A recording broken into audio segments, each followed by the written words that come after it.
श्री साईनाथाय नमः। भगवान श्री साईनाथ महाराज ने अपने जीवन काल में जो अनुपम अनुभूतियाँ अपने भक्तों को दी है, ऐसे चुनिंदा लीलाओं का अवलोकन करते हैं श्री साईं बाबा की अनुपम लीलाएं।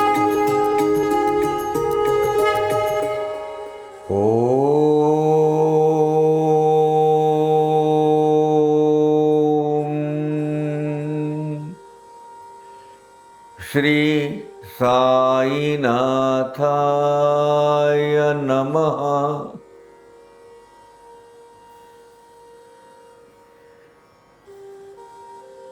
सच्चिदानंद सद्गुरु श्री साईनाथ महाराज की जय। ओम साई राम। पिशाच योनि है क्या नहीं, यानी हम देहधारी है, जब देह छोड़ते हैं और कुछ लोग आगे की गति उनको वो आत्मा को जीवात्मा को मिलती नहीं है और वो एक पिशाच योनि में चले जाते हैं।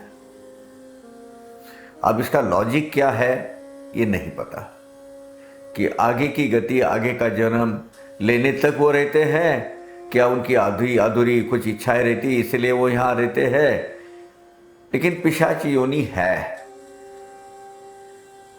ये दर्शाने वाली ये लीला है। और हुई है एक आला दर्जे के, एकदम श्रेष्ठ दर्जा की भक्ति जिनकी बाबा ने स्वीकार की थी, ऐसे ज्योतिन्द्र तरखड़ के बारे में। ये घटना वैशाख महीना 1918 साल का वैशाख महीना में हुई थी। तब माँ, बाबा की माँ तो अपनी तो परम माँ हो गई, अपने परम पिता बाप है, उनकी माँ तो परम माँ हो गई अपनी वो। और ज्योतिन्द्र शिरडी में रहते थे। हुआ यूँ कि रात का 12 बजे का टाइम था और इनको बाहर शौच करने के लिए वो गए थे। अब दीक्षित वाड़े के पीछे एक बहुत बड़ा वड़ का झाड़ था, एकदम बड़ा बनियान ट्री, वो उसके जरा थोड़े से बाजू बैठे थे। बहुत मतलब चांदनी रात थी, तो एकदम नीचे अगर वो सुई भी गिरी हुई होती तो भी दिखाई देती, इतनी क्लियर था। बाजे में थोड़ा सा वो कैक्टस जूट जो होता है ना, उसके थोड़ा सा बंद था, 2-4 होंगे, उसमें से कुछ सुर ऐसा जाने की आवाज़ आई, बस उतना ही। ये शौच को बैठ गए और इतने में उनको आवाज आई, उठ वहां से। तो जब आवाज आई तो ये इधर उधर देखा तो कोई नहीं दिख रहा था। बाद में फिर से क्लियर शब्दों में आवाज आई, ये देख रहे कहां से आवाज आ रही, तो वो ये जो वड का झाड़ था ना, वो वड के झाड़ के ऊपर कोई आकृति दिखाई देने लगी उनको। उठतो कि नहीं, यानी मराठी में बोला, उठता है कि नहीं यहां से, ये मेरा इलाका है, ये मेरा एरिया है, उठ यहां से, नहीं तो देखता हूं तुझे। तो इनको लगा, ज्योतिन्द्र को, कहीं गांव का एक आधा शैतान छोकरा ऊपर गया होगा, कुछ शैतानी करता होगा, वो डराता होगा अपने को, जाने दो, कोई बात नहीं।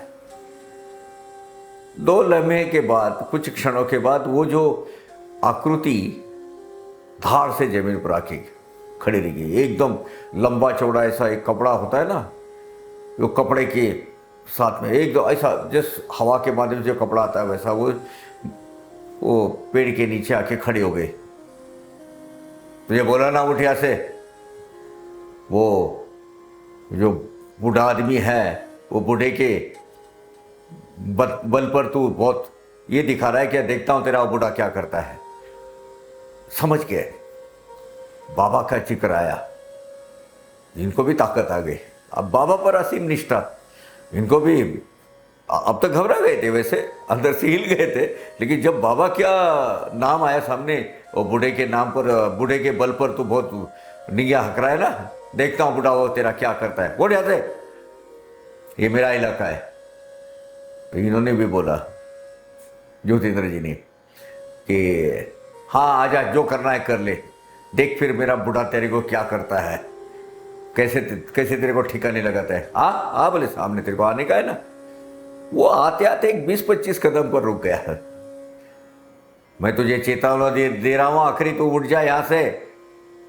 तो बोले तुझे जो करना है कर ले, देखना है मेरे बूढ़े की ताकत। तू बूढ़ा बोल रहा है ना उनको, मेरे बूढ़े की ताकत देख क्या है। उतने में वो आकृति थोड़ा सा 2 मिनट शांत रह गई, हंस गई, हंसी थोड़ी सी स्माइल किया, और मतलब आदमी जैसी लग रही थी, पूरे इंसान का पहराव था उनमें, लेकिन पहराव बहुत बड़ा ऊंचा, वो कैसा अलग ही था, क्योंकि एक स्क्वायर जैसे मानो कपड़ा है उसके बदन के आजू बाजू में। फिर नीचे से कपड़ा उड़ के हवा की जोर से कैसा अगर सर इसके ऊपर पेड़ के ऊपर जाके लटक जाएगा, ऐसा वो कपड़ा और वो आदमी वो लटक के ऊपर चले गया। वो उनके रिसर्च कर्म होने के बाद घर को आ गए, जहाँ वो रुके हुए थे। माँ को बोलना दिल करा उनका कि भाई माँ को बोलना चाहिए, लेकिन बाद में बोले नहीं जाने दे, वो खामखा घबरा जाएगी, रहने दो।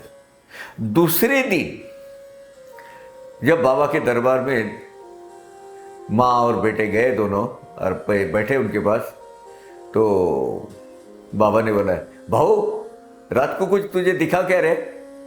बोले हाँ बाबा दिखा तो था। कौन था वो? बात हो गई तेरी कुछ उससे? हाँ साहब, हाँ बाबा बात तो हो गई। वो इंसान के लिबास में था, लेकिन मुझे तो वो भूत पिशाच लग रहा था। कैसे बोलता है तू? तो बोले उसका टोटल हुलिया और वो, तो तू डर गए क्या रे? बोला हाँ बाबा डर तो गया था क्षण भर के लिए, लेकिन जब आपके नाम का जिक्र आया ना, जब आपको याद किया, तो फिर वो मेरा डर पूरा निकल गया। अरे बड़ी ठसन दे रहा था उसको तू? तो बोले हाँ बाबा आपके होते हमें क्या तकलीफ है। तो बोले अरे बापू भाऊ, यानी ये भाई, अरे भाई वो मैं ही था। रह तुम थोड़े हो सकते, वो भूत पिशाच था। तो माँ भी बाजू में बैठी हुई थी, वो भूत था, आत्मा था, कोई भूत आत्मा। तो बोले अरे, माँ बोली अरे ज्योतिन्द्र, सब ये जो भूत पिशाच जितने भी है प्रजातियां बाबा के ही वश में है, बाबा ही अंकित है। और बाबा आगे बोले फिर, अरे भाई भाऊ उसमें मैं ही वास करता हूं ना, तो मैं वहां नहीं था? मैं तो था ही, उसकी जान क्या है, मेरी जान से अलग है। कुछ भी बोलते हैं बाबा, आप थोड़ी रह सकते भूत के, यानी मान को क्या जरूरत क्या थी। ये घटना घटित होने के बाद दूसरे दिन ही इन दोनों की माता और बच्चे को बम्बई जाने की आज्ञा हुई कि बोले आप तुम निकल जाओ इधर से। हालांकि वो ज़्यादा समय तक, अरसे तक रहने की इरादे से आए थे, लेकिन बोले तू जा, तुम जाओ, लोग जाओ, क्योंकि उसके बाद महामारी का फेरा शिरडी में आया और कुछ चंद लोगों की जानें लेके गया। इनको बाबा ने उनको बोल दिया आपको जाने की आज्ञा है, आप इमीडिएटली फौरन निकल जाओ। तो कुछ वो मरियाई ने, वो जो मृत्यु देवता है, उसने कुछ अपना असर उसके बाद दिखाया था। क्या कहती है ये लीला? यानी अपने ये जो ऐहिक जीवन, जो फिजिकल बॉडी हम जीते हैं और जो एक दूसरे को नजर आते हैं, बात करते हैं, वार्तालाप करते हैं, इसके भी परे एक दुनिया अपने आजू बाजू में पैरेलल लाइव्स है, जिनको शरीर नहीं है, जिनको राम नाम रूप रंग आकार नहीं है, लेकिन है जरूर। कभी कभी तो ऐसा महसूस होता है कि अपने इर्द गिर्द में बहुत सारे लोग वो घूमते फिरते होंगे। हम जो अभी जैसा सत्संग चल रहा है, न जानो सत्संग के आजू बाजू में भी बहुत सारे अदृश्य आत्माएं सत्संग सुनती होंगी। ये पॉसिबिलिटी है और बाबा ने इस प्रसंग से ये बताया हमें। लेकिन ये भी बताया वो लोग कुछ नहीं करते, उनकी अपनी दुनिया है, वो अपना कभी कभी थोड़े से उजागर हो जाते हैं, थोड़ी सी अपनी ताकत दिखाते हैं। एरिया क्लैशेस जहाँ होता है, अब एरिया ऑफ इंटरेस्ट बोलो, एरिया ऑफ टेरिटरी बोलो, तो उसमें अगर क्लैशेस होता है तो वो थोड़ा सा दो जगत के लोग टकरा जाते हैं। लेकिन नॉर्मली अब तक सृष्टि की रचयिता बराबर दोनों को बराबर बरकरार बनाए रखा हुआ है। यानी भूत प्रेत पिशाच योनि अतृप्त आत्मा, ये जो जगत है, ये जगत है, ये बाबा ने इस लीला के माध्यम से हम तक पहुंचाया है। ओम साई राम। अवघारंग एक झाला, अवघारंग एक झाला, रंगी रंगला श्रीरंग, रंगला श्रीरंग, रंगला श्रीरंग, अवघारंग एक झाला, अवघारंग एक झाला।